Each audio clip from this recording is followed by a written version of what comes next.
And speaking of faith, no man in the Old Testament demonstrated faith more fearlessly than Abraham. Throughout most of the story of Abraham's life, his wife Sarah is barren and unable to bear children despite however many years they've been trying to do so, and it's really a source of some frustration for them. How is it possible for Abraham to be father of a great nation when, after repeated effort and petition, his wife Sarah remained barren? The miracle of the promise to Abraham is that so many years go by and Sarah never gives Abraham a child. She's well into her 90s before she's said to conceive this child. And it's this miracle alone, the inconceivability of how a woman in her 90s can give a child to her husband, is the promise, once again, that God acts in history, that God keeps his promises. Abraham was rewarded for his steadfast faith. He received his long-desired son, the heir to his promise. Abraham and Sarah instructed Isaac in the way of the Lord, as Isaac served as a tangible reminder of God's faithfulness. But God was not done with Abraham. He had a further request. Abraham, confused yet unflinchingly faithful, prepared to obey God. Satisfied by Abraham's faith, God intervened to provide a substitute. Abraham, do not lay a hand on the boy. Now I know you fear God, because you have not withheld your son from me. Your descendants will be as numerous as the stars.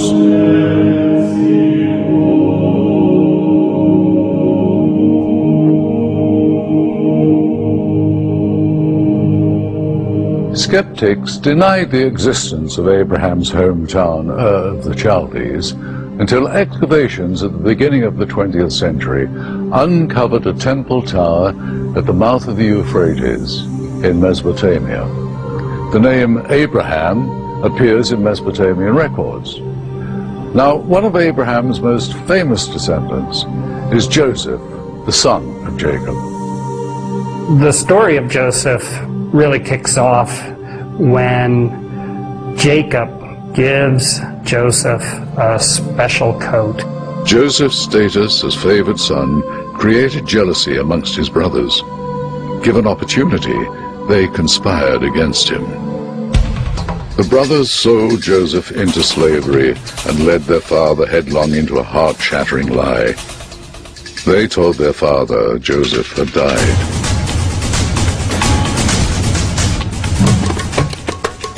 Upon his arrival in Egypt, Joseph was sold into the service of Potiphar, a high-ranking Egyptian officer.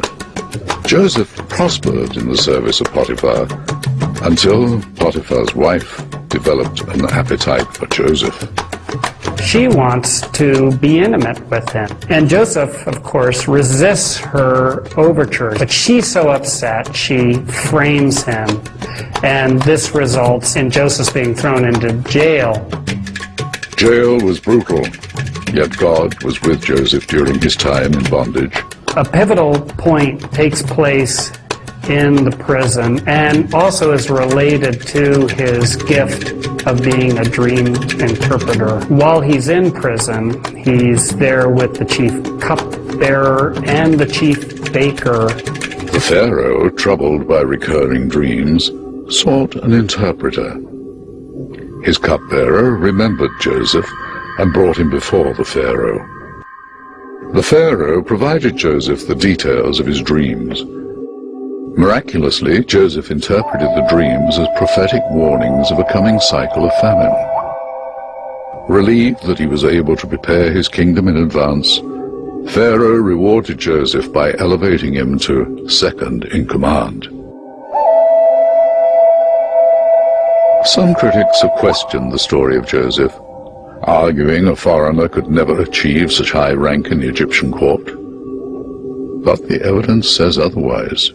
We do know of people of foreign origin adopting Egyptian ways and making it right up to the top of the Egyptian administration. Joseph's story is all the more remarkable as he was a Hebrew living in an Egyptian world. Now, in time there emerged a generation of Egyptians who were unfamiliar with Joseph's good works. In fact, the Pharaoh grew threatened by the ever-increasing presence of the foreign Hebrews. In a fit of frightful paranoia, the Pharaoh decreed that the midwives should drown the children of the Hebrew captives in the muddy waters of the River Nile. It is out of these bleak circumstances that we get the story of Moses, the visionary lawgiver. Amram and Jochebed, the parents of Moses, put him in this little ark, this little boat made of rushes in the Nile, and then led his fate up to God. God was certainly kind, because it was the daughter of the Pharaoh who picks him out of the bulrushes. And that's what Moses means, drawn from the water. And then he became a prince in the house of the king. Moses was tutored and trained in Pharaoh's court, where he became learned in the esteemed knowledge of the Egyptians, mathematics, philosophy, medicine, and architecture. Although Moses had an aristocratic upbringing, he couldn't neglect his burden for fellow Hebrews, who were often abused and blamed for all manner of trouble. One day Moses witnessed an incident destined to alter his life. He deserved to die like a dog. These people... Filled with righteous indignation, Moses exacted revenge.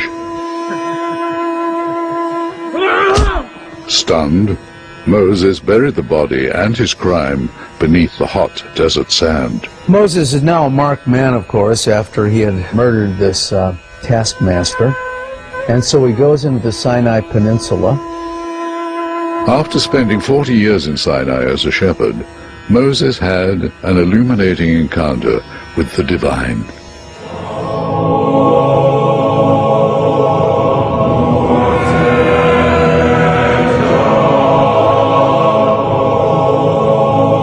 The exodus of the Hebrews from Egypt begins with a miraculous escape from Pharaoh's feverish pursuit. The sojourn from bondage into the Promised Land, though, is marked by murmuring and disregard for God.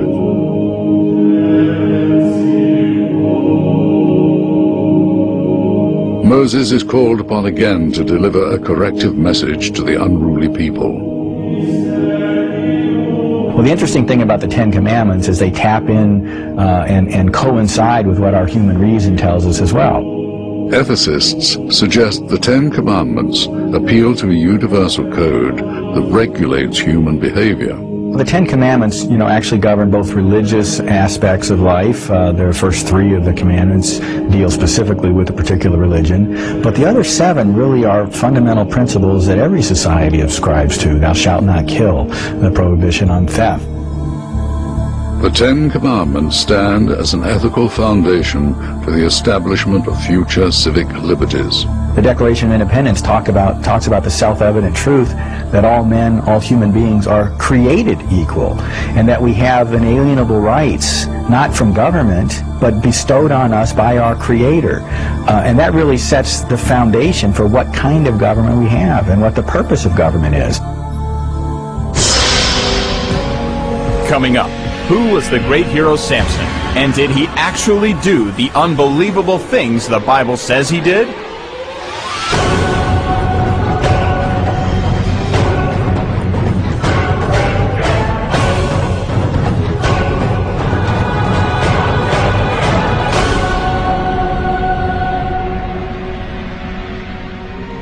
The world over, Moses is celebrated as a courageous visionary. In fact, according to the Bible, his encounter with God produced the moral principles on which most modern civilizations rest. Remember that Moses was born under the threat of death. Our next hero has more promising beginnings. His name is Samson. When Samson's born, his parents give him over to what's called a Nazirite vow. The Nazirite vow includes many things, but one is that you never drink wine, you never drink fermented or any kind of alcohol. The other is that you never cut your hair. You know, there's nothing special or magical about the vows themselves. They're a sign of devotion to God. And if Samson is supposed to be about the work of God, then it would be important for him to show devotion in some particular way. In a time of brutal oppression under Philistine rule, Samson emerged as a leader of great physical strength. The book of Judges, a judge is a military hero and a charismatic leader, somebody who shows a particular ability to fight